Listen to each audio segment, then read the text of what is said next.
Sirajganj basic শিল্প পার্কে কাজ অসমাপ্ত রেখেই প্লট হস্তান্তর করা অসন্তোষ দেখা দিয়েছে শিল্প উদ্যোক্তাদের মাঝে। নানা সংকটের কারণে বরাদ্দকৃত প্লটগুলোতে শিল্প প্রতিষ্ঠান গড়ে তুলতে পারছে না বিনিয়োগকারীরা। এতে নির্ধারিত সময়ের মধ্যে প্রতিষ্ঠান চালু করা নিয়ে শঙ্কায় শিল্প উদ্যোক্তারা। দ্রুত বেসিক শিল্প পার্কটির অসমাপ্ত কাজ শেষ করার দাবি ব্যবসায়ী নেতাদের। সিরাজগঞ্জ সংবাদদাতার পাঠানো তথ্যচিত্রে বিস্তারিত জানাচ্ছেন সোলায়মান কবির।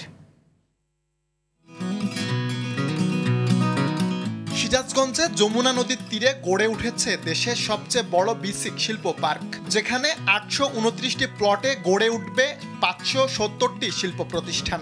এর মধ্যে 550টি প্লট বিদেশি এবং 279টি প্লট পেয়েছে দেশি বিনিয়োগকারী প্রতিষ্ঠান। শিল্প পার্কটির নির্মাণে ব্যয় হয়েছে 719 কোটি 21 লাখ টাকা। তবে নিম্নমানের সামগ্রী ব্যবহার, পানি সংকট এবং মাটি ভরাট ছাড়াই হস্তান্তর করা হয়েছে প্লটগুলো।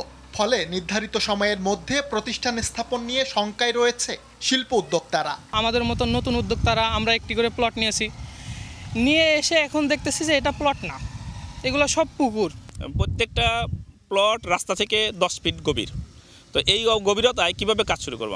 আমরা ক্ষতিগ্রস্ত, মানে ব্যাপক পরিমাণে ক্ষতিগ্রস্ত। খালি শুধু আমরা না, এখানে যারা যারা প্লট নিয়েছে সবাই তো ক্ষতিগ্রস্ত। দ্রুত সময়ের মধ্যে প্রয়োজনীয় কাজ শেষ করে প্লটগুলোকে প্রতিষ্ঠান স্থাপনের উপযোগী করার দাবি ব্যবসায়ী নেতাদের। বিসিকের কর্তৃপক্ষের কাছে অনুরোধ করব দ্রুততম সময়ের মধ্যে যাতে ব্যবসায়ীরা তাদের মিল কলকারখানা স্থাপন করতে পারে সেই পরিবেশ তৈরি করার জন্য। তবে অনিয়মের বিষয়ে জানতে চাইলে ক্যামেরার সামনে কথা বলতে রাজি হননি সংশ্লিষ্ট কর্মকর্তা।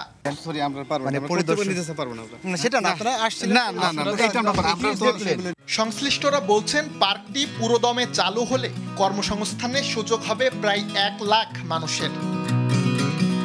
সুলাইমান কবির, RTV।